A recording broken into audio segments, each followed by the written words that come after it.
my quiet son, Michael, whom I once thought might remain a bachelor forever, surprised me with his first romance just before turning 36. When I met her, a polite and charming young woman named Emily, I was immediately taken with her. Watching them move steadily toward marriage felt natural, and I was more than happy to support them every step of the way. But our days of happiness were short-lived, interrupted by a tragedy that shook our family. My beloved younger sister, Ellen, passed away unexpectedly. The loss was devastating, and it affected all of us in different ways. Emily's behavior, however, changed drastically afterward. On the morning of Ellen's funeral, as I was dressing, Emily entered the room, carrying a steaming pan of food. Without warning, she dumped its contents on me and said coldly, "If you're leaving, don't bother coming back." Stunned, I could only reply, "Fine," before she turned and left, returning to her family home. While she was gone, I made the difficult decision to remove all her belongings and sell the house. When she found out, she said nothing, just cold, stony silence.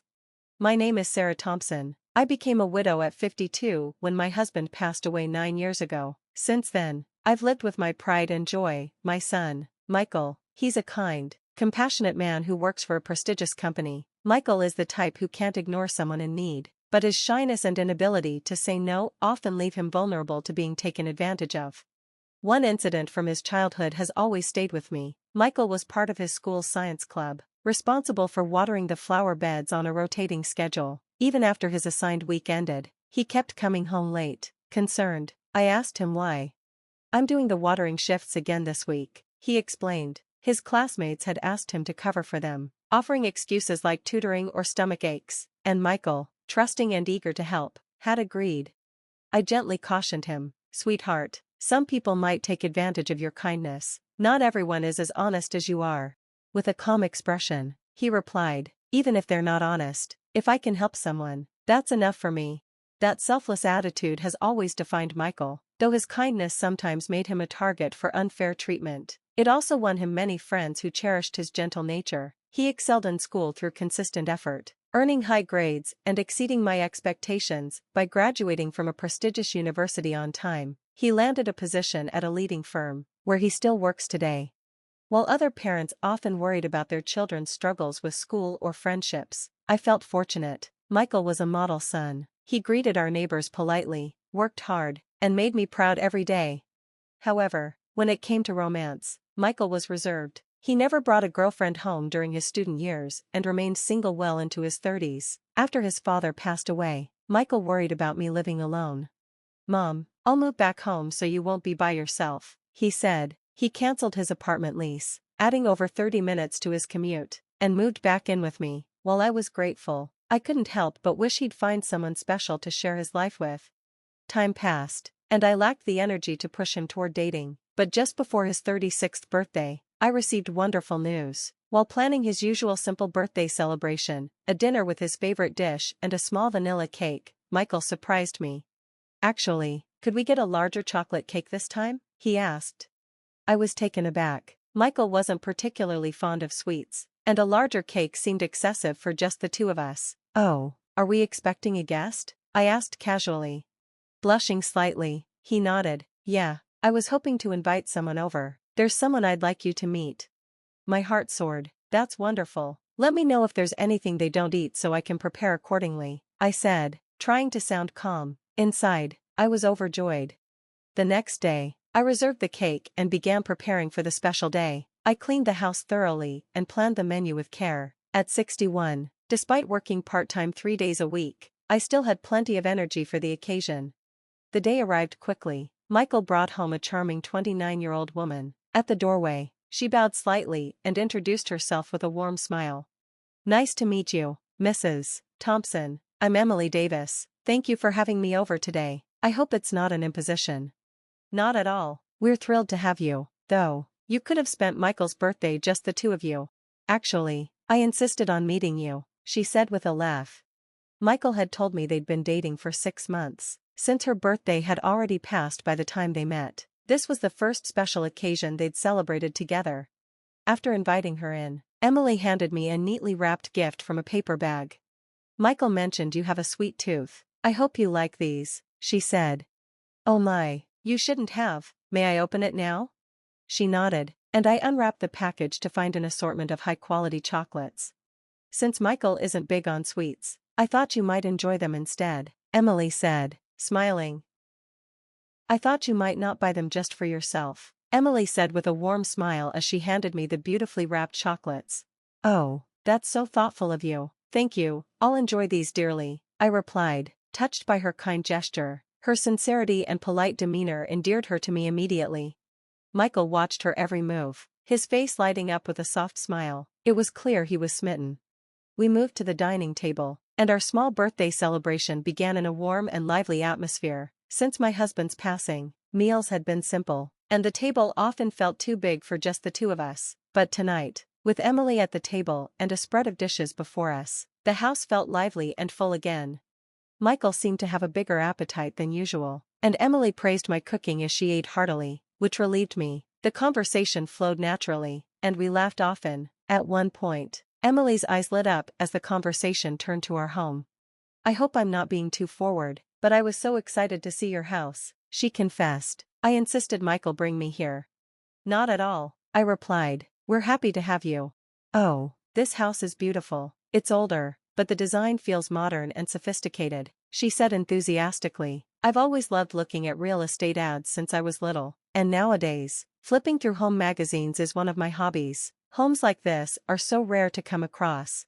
To us, it was just our familiar home, but Emily's excitement was genuine, and she spoke with a fervor that contrasted her earlier calm demeanor. Michael chuckled softly, clearly accustomed to this side of her after 6 months of dating.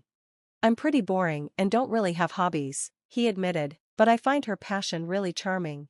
He looked at her with such adoration that I held back from interjecting, not wanting to disrupt their sweet moment. I was simply overjoyed to see Michael so happy after all these years.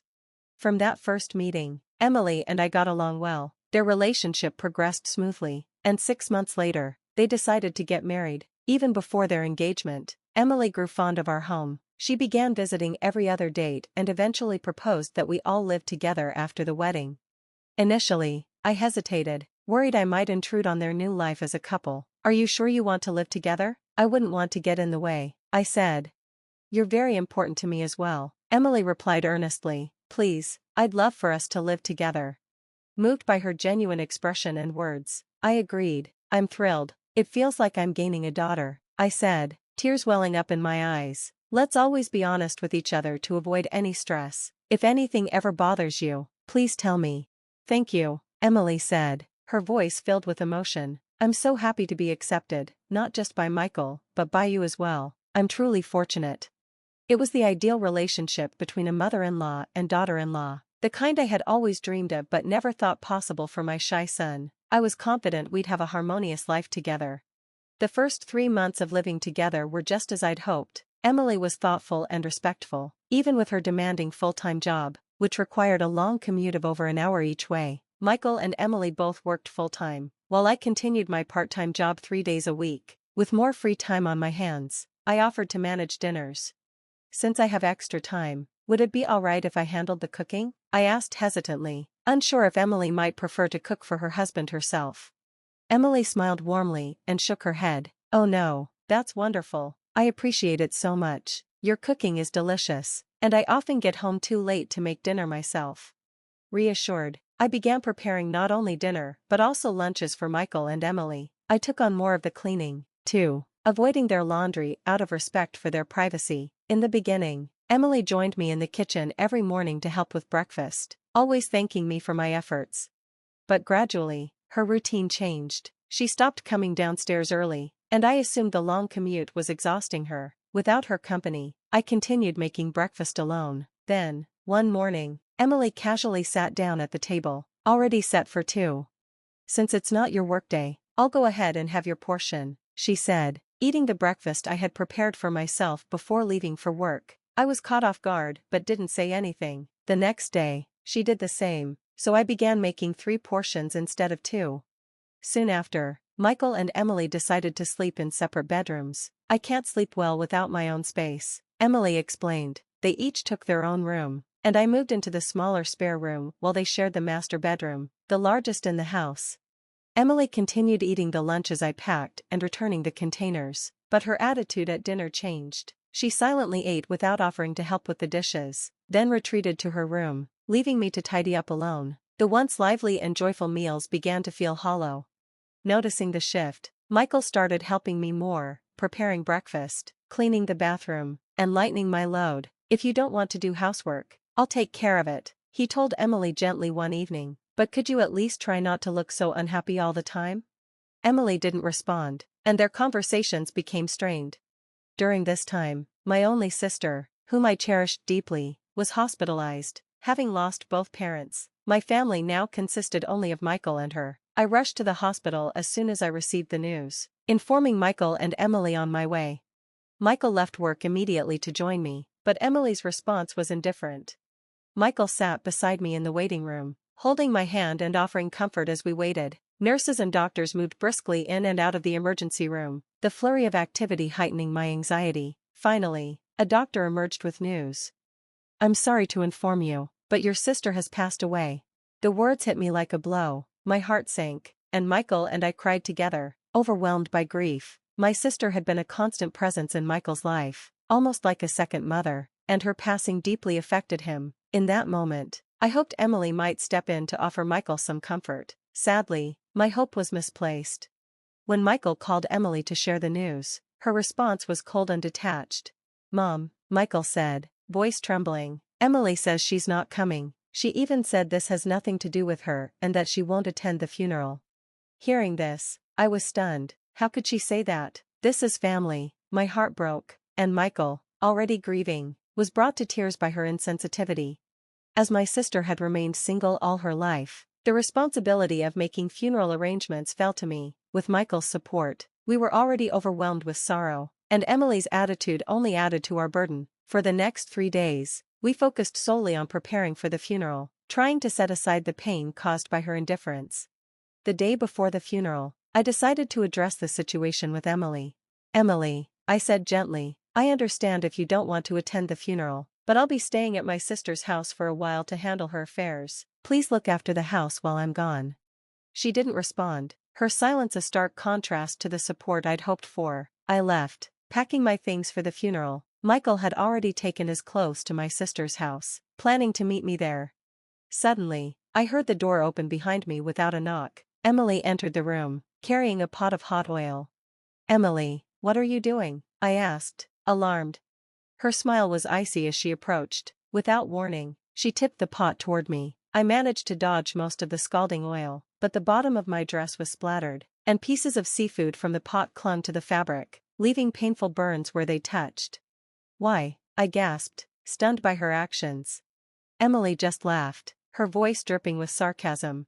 "Oh, so you do know what this is? I thought it might be a little too fancy for someone like you." I couldn't believe her audacity. "Why waste all these ingredients? If you wanted something different for dinner, you could have just told me." Emily's laughter grew sharper. "Don't you get it? I'm sick of living with you. You said you'd stay at your sister's place, so don't come back." Her words stung, but I held my composure. "Fine," I said, storming out, shaken and stunned. As I reached the door, she called after me, "Don't bother cleaning up, either. This house will be mine soon enough." Tears streaming down my face, I rushed to the waiting taxi. At my sister's home, I changed into one of her dresses for the funeral, a bittersweet reminder of our bond. The funeral was somber but beautiful. I focused on honoring my sister's memory, setting aside my turmoil with Emily. After the service, Michael and I talked. "She could have seriously hurt me," I said. "I don't know who she's become." Michael's face was etched with pain. "Honestly, Mom, I've been doubting this marriage for months. After the service tomorrow, we'll figure out what's best for the future." We decided to focus on immediate family responsibilities, leaving thoughts of Emily aside for now. 2 days later, after saying a final goodbye to my sister, we returned to the house. Everything was exactly as we'd left it. Emily hadn't returned. Michael and I made a decision. We'd move out, clearing the house of all non-essential items, including Emily's belongings. During the move, I found a notebook wedged between the mattress and bed frame in her room. Reluctantly, I opened it. What I read shocked me. Emily had pursued Michael solely because of the family house. She had no genuine interest in him, only in the comfortable lifestyle she thought he could provide. Armed with this clarity, we moved forward. Within days, we packed, sold the house through a real estate agency, and relocated to my sister's place. The pace of our actions kept us focused, a small blessing amidst our grief. Just as we settled, Emily began calling persistently. After ignoring her for several days, I finally answered. So, what's the big idea? I come back, and the locks are changed, she snapped. I'm no longer in that house, Emily, I replied. We sold it. I'm living at my sister's now. What, you sold it? That was supposed to be mine. Her voice erupted in fury. It was clear reasoning with her over the phone was futile, so Michael and I arranged to meet her in person, joined by her father, Tom. In person, Emily's facade crumbled. So, you only married me to live in a house like ours, didn't you? Michael asked, his voice calm but firm. Emily didn't deny it. Yes, she admitted, I grew up in a tiny apartment. When I met you, I thought, why not? Tom looked deeply uncomfortable, hearing his daughter's admission. I see, Michael said, you were never really interested in me. Let's proceed with the divorce. Emily's indifference was staggering. She even confessed to stealing one of Michael's architectural idea books, sharing it with another architect. Her betrayal was complete when we confronted her about an affair, supported by photos from a private investigator. You've cost yourself everything, Emily, I said. Emily deflected, her voice bitter. You're all just bitter. Selling the house was spiteful. No, I replied calmly, that house was never for you. Michael designed it, and he would have wanted it sold. The divorce was finalized swiftly, with Michael seeking no financial settlement. He just wanted a clean break. Though Emily continued calling for a while, we didn't engage. We chose to move forward, embracing peace and leaving her toxicity behind. In time, I knew Michael would find someone who truly valued him. Until then, we remained resilient, a family bound by love and strength, moving forward together.